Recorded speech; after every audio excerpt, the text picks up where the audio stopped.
اللہ کے نبی صلی اللہ علیہ وسلم جا رہے تھے، رستے میں ایک جگہ 2 قبریں دیکھی، آپ رک گئے۔ اللہ کے نبی صلی اللہ علیہ وسلم نے فرمایا ان قبروں میں کون ہے؟ بتایا گیا جی فلاں فلاں اس میں دفن ہے۔ فرمایا دونوں کو عذاب ہو رہا ہے۔ آمنہ کے لال کو کہاں سے پتہ چلا؟ وہی آئی کہ محبوب ان کو عذاب ہو رہا ہے، آپ کے صحابی ہیں، مسلمان ہیں، دعا کریں ان کے لیے۔ تو اللہ کے نبی صلی اللہ علیہ وسلم نے دعا فرمائی کہ اللہ ان کے عذاب میں کمی کر دے، تخفیف کر دے، نجات دے دے۔ تو سفارش کی، تو سفارش کے لیے اللہ کے نبی کو حکم ہوا کہ کھجور کی ٹہنی لو، اس کو چیرو، 2 کرو اور دونوں قبروں پر ایک ایک لگا دو، جب تک یہ تازہ رہیں گی ان کے عذاب میں آپ کی سفارش سے تخفیف، ڈسکاؤنٹ دے دی جائے گی۔ تو اللہ کے نبی صلی اللہ علیہ وسلم نے وہ 2 کھجور کی ٹہنیاں ان پر لگائیں۔ اب یہاں مسئلے 2 سمجھنے کے ہیں، دھیان سے سمجھ لیں۔ پہلا مسئلہ کہ کیا ہم بھی ٹہنیاں لگائیں یا پورے پورے درخت ہی لا دیے؟ نہیں، بالکل بھی لگانا جائز نہیں ہے۔ کیوں؟ کیونکہ میری اور آپ کی اوقات ہی کیا ہے کہ ہم جان لیں کہ قبر والے کو عذاب ہو رہا ہے کہ اللہ کی رحمتیں ملی ہوئی ہیں؟ ہمیں پتہ چل سکتا ہے؟ سوال ہی پیدا نہیں ہوتا۔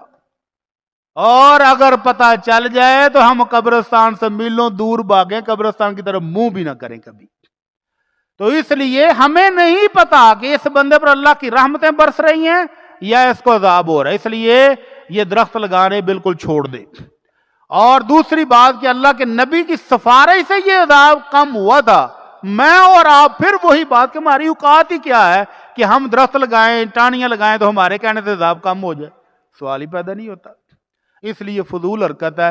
کسی صحابی نے اللہ کے نبی کے بعد صلی اللہ علیہ وسلم کسی قبر کے اوپر کوئی ٹہنی، کوئی درخت نہیں لگایا۔ اگر درخت لگانے کا رواج ہوتا تو آج مکہ اور مدینے کے قبرستان بہت بڑے باغات ہوتے۔ کوئی ایک درخت بھی نظر آتا ہے مدینے کے قبرستان میں؟ نہیں نظر آتا۔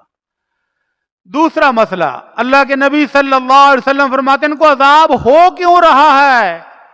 کام آسان تھے، بچنا ممکن تھا، نہیں بچے۔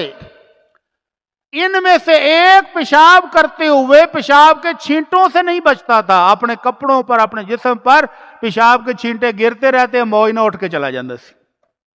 حالانکہ مشکل ہے پیشاب سے چھینٹوں سے بچنا، لیکن یہ احتیاط نہیں کرتا تھا۔ اس لیے پیشاب کے قطروں سے احتیاط کیا کریں، بچنے کی کوشش کریں، حتی الامکان جہاں تک کوشش ہو سکے کرنی چاہیے تاکہ قبر کے عذاب سے بچ سکے۔ اور دوسرا وہ تھا جو لوگوں کے درمیان چغلیاں کرتا تھا، چغلی کرنے کی وجہ سے اس کو عذاب ہو رہا ہے۔ اللہ تعالی ہم سب کو محفوظ فرمائے۔